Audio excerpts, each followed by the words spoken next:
What is something that a fictional chacter said that stuck with you? Serious. Attention, serious, tag notice. Jokes, puns, and off-topic comments are not permitted in any comment, parent or child. Parent comments that aren't from the target group will be removed, along with their child replies. Report comments that violate these rules. Posts that have few relevant answers within the first hour, and posts that are not appropriate for the serious tag will be removed. Consider doing an AMA request instead. Thanks for your cooperation and enjoy the discussion. I am a bot, and this action was performed automatically. Please contact the moderators of this subreddit if you have any questions or concerns. But if we stop, if we accept the person we are when we fall, the journey ends. That failure becomes our destination. To love the journey is to accept no such end. I have found, through painful experience, that the most important step a person can take is always the next one. Dalinar Golan, Oathbringer. My first time, Afghanistan. We were moving through a house and suddenly a man was there and I shot him in the stomach. Yeah, that's a real war story. There are never any good stories like in movies. They're shit. A man was there, boom. Stomach. I was so scared I didn't pull the trigger again for the rest of the day. I thought, well, that's it, Bacho. You put a bullet in someone. You're not you anymore. You'll never be you again. But then you wake up the next morning and you're still you. And you realize, that was you all along. You just didn't know. From the 4th episode of Chernobyl. When a child first catches adults out, when it first walks into his grave, little head that adults do not always have divine intelligence, that their judgments are not always wise, their thinking true, their sentences just, his world falls into panic desolation. The gods are fallen and all safety gone. And there is one sure thing about the fall of gods, they do not fall a little. They crash and shatter or sink deeply into green muck. It is a tedious job to build them up again. They never quite shine, and the child's world is never quite whole again. It is an aching kind of growing east of Eden. John Steinbeck. There's no grays, only white. That's got grubby. I'm surprised you don't know that. And sin, young man, is when you treat people like things, including yourself. That's what sin is. It's a lot more complicated than that. Number. It ain't. When people say things are a lot more complicated than that, they means they're getting worried that they won't like the truth. People as things, that's where it starts. Oh, I'm sure there are worse crimes, but they starts with thinking about people as things. This is the quote that stuck with me the most. Aang and Ira were slowly walking together while descending a tunnel, earthbending in front of them as they went, with the intent to reach an underground cave complex to rescue Katara and Zuko. At this point in the series, Zuko had never been anything but an antagonist to Aang, and because Ira is Zuko's uncle, the two hadn't ever had a real talk. Aang, so, Toph thinks you give pretty good advice.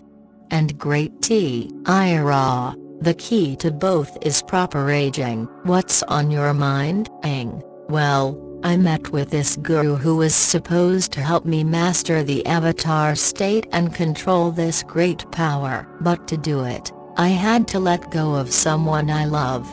And I just couldn't. Ira, perfection and power are overrated. I think you are very wise to choose happiness and love. Aang, what happens if we can't save anyone and beat Azula without the avatar state? What if I'm not powerful enough? Ira, I do not know the answer. Sometimes, Life is like this dark tunnel. You can't always see the light at the end of the tunnel, but if you just keep moving, natural light shines through cracks in the stones in front of them as the tunnel gives way to a large cavern complex full of glowing green crystals.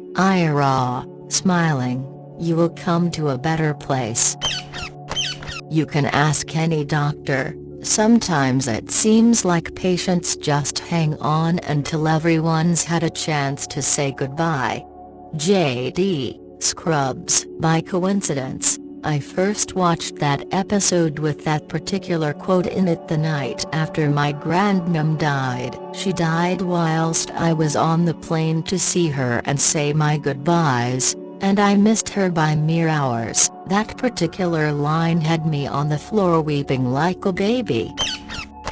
I think this is most critical to understand with regard to others. It's important to understand this regarding yourself, but it's also easier to incorporate all context in judgments of yourself. You should forgive yourself for failures, and that might take some cognitive effort, but you were also present for the whole situation and know all the facts. It can be harder, but the no less important, to be compassionate to others when they fail, because you may not have all the context for it. And when you don't have all the context, it's tempting to write off others' failures as them just not doing the right things or having the right motivations or whatever. Essentially an extension of the fundamental attribution error. You can see this all over the internet. Post any story / picture / video / whatever about yourself,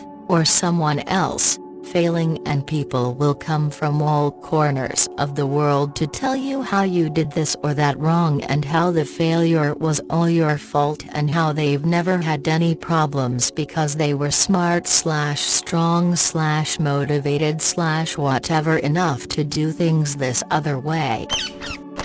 It is a curious thing, the death of a loved one. We all know that our time in this world is limited, and that eventually all of us will end up underneath some sheet, never to wake up, and yet it is always a surprise when it happens to someone we know. It is like walking up the stairs to your bedroom in the dark, and thinking there is one more stair than there is. Your foot falls down, through the air, and there is a sickly moment of dark surprise as you try and readjust the way you thought of things. Lemony Snicket.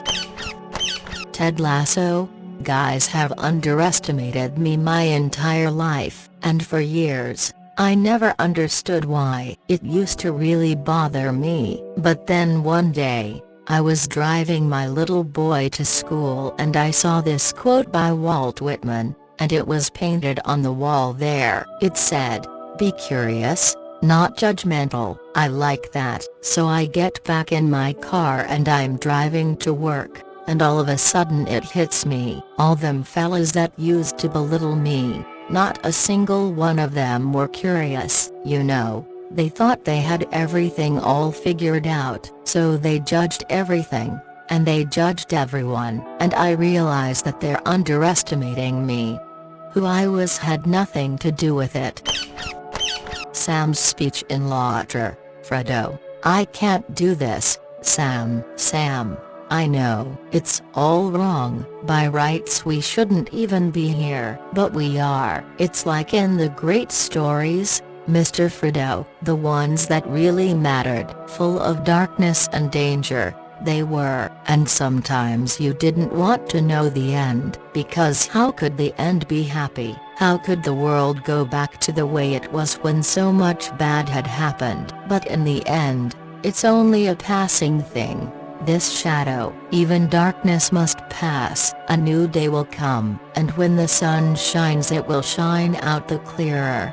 Those were the stories that stayed with you, that meant something, even if you were too small to understand why. But I think, Mr. Fredo, I do understand. I know now. Folk in those stories had lots of chances of turning back, only they didn't. They kept going, because they were holding on to something. Fredo, What are we holding on to, Sam? Sam, that there's some good in this world, Mr. Fredo. And it's worth fighting for. I'm not ready. No one ever is. We don't get to choose our time. Death is what gives life meaning. To know your days are numbered, your time is short. You'd think after all this time I'd be ready, but look at me, stretching one moment out into 1,000 just so I can watch the snow. Tilda Swinton as the Ancient One. A hero can be anyone, even a man doing something as simple and reassuring as putting a coat around a young boy's shoulders to let him know that the world hadn't ended. Nolan's Batman. Even the most simple things we can make for others are the ones that can stuck forever for someone, even if we think that things aren't meaningful at all. Had dreams. 2 of them. Both had my father in M. It's peculiar. I'm older now than he ever was by 20 years, so, in a sense, he's the younger man. Anyway, the first one I don't remember too well, but it was about meeting him in town somewheres and he give me some money. I think I lost it. The second one, it was like we was both back in older times and I was on horseback going through the mountains of a night, going through this pass in the mountains. It was cold and there was snow on the ground and he rode past me and kept on going, never said nothin' going by, just rode on past, and he had his blanket wrapped around him and his head down. When he rode past, I seen he was carrying fire in a horn the way people used to do, and I could see the horn from the light inside of it, about the color of the moon. And in the dream I knew that he was going on ahead and he was fixin' to make a fire somewhere out there in all that dark and all that cold. And I knew that whenever I got there, he'd be there. And then I woke up. Sheriff Ed Tom Bell from No Country for Old Men. Pippin, I didn't think it would end this way, Gandalf, and no, the journey doesn't end here. Death is just another path, one that we all must take. The grey rain curtain of this world rolls back, and all turns to silver glass, and then you see it. Pippin, what, Gandalf? See what, Gandalf?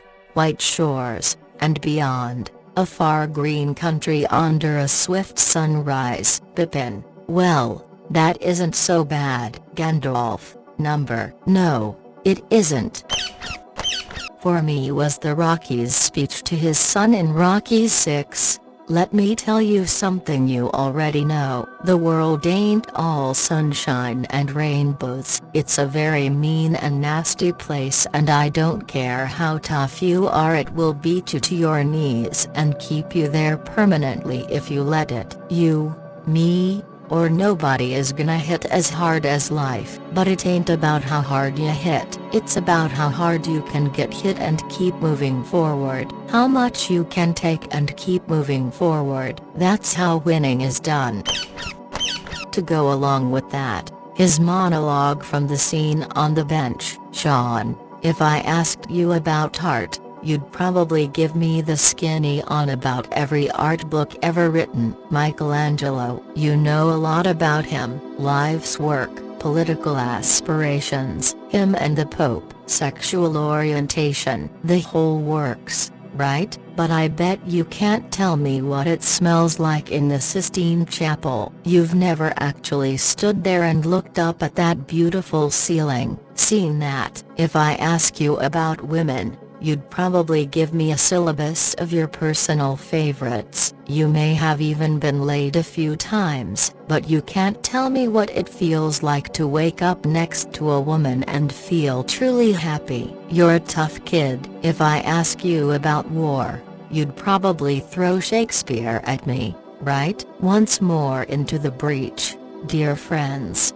But you've never been near one. You've never held your best friend's head in your lap and watch him gasp his last breath, looking to you for help. If I ask you about love, you'd probably quote me a sonnet, but you've never looked at a woman and been totally vulnerable, known someone who can level you with her eyes, feeling like God put an angel on earth just for you, who could rescue you from the depths of hell, and you wouldn't know what it's like to be her angel, to have that love for her be there forever, through anything, through cancer, and you wouldn't know about sleeping, sitting up in a hospital room for 2 months, holding her hand because the doctors could see in your eyes that the terms visiting hours don't apply to you. You don't know about real loss, because that only occurs when you love something more than you love yourself. I doubt you've ever dared to love anybody that much. I look at you,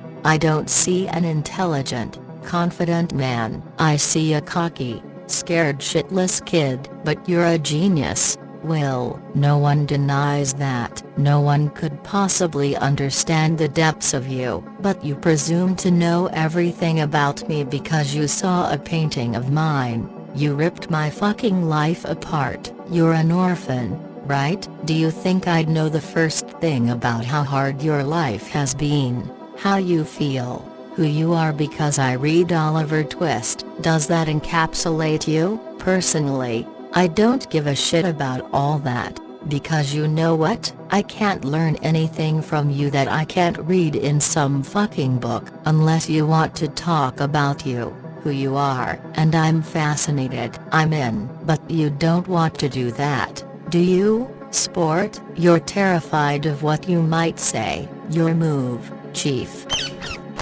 Perhaps he also thought that you were Saruman, said Gimli, but you speak of him as if he was a friend. I thought Fangorn was dangerous. Dangerous, cried Gandalf. And so am I, very dangerous, more dangerous than anything you will ever meet, unless you are brought alive before the seat of the Dark Lord. And Aragorn is dangerous, and Legolas is dangerous. You are beset with dangers, Gimli son of Gloin, for you are dangerous yourself, in your own fashion. Certainly the forest of Fangorn is perilous, not least to those that are too ready with their axes, and Fangorn himself, he is perilous too, yet he is wise and kindly nonetheless. But now his long slow wrath is brimming over, and all the forest is filled with it. The coming of the hobbits and the tidings that they brought have spilled it.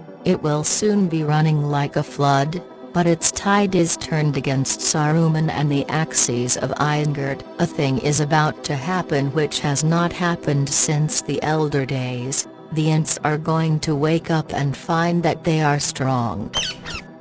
I'm fond of the whole quote, which often gets cut off. The major problem, one of the major problems, for there are several, one of the many major problems with governing people is that of whom you get to do it, or rather of who manages to get people to let them do it to them. To summarize, it is a well-known fact that those people who most want to rule people are, ipso facto, those least suited to do it. To summarize the summary, anyone who is capable of getting themselves made president should on no account be allowed to do the job. To summarize the summary of the summary, people are a problem.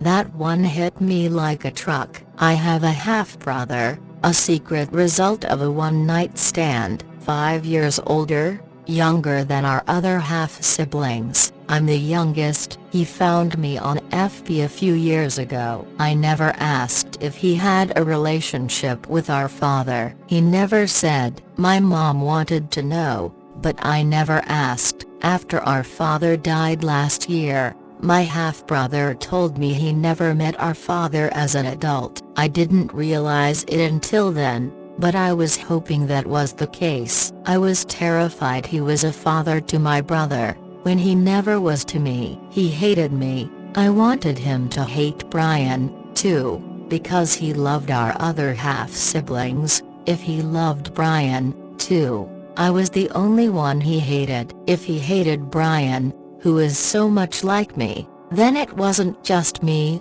You know, I worked through all of that with my therapist this year, and I feel horrible. I unconsciously wanted my brother not to have a relationship with our father. But that line got to me, and still does, because I know that feeling so well.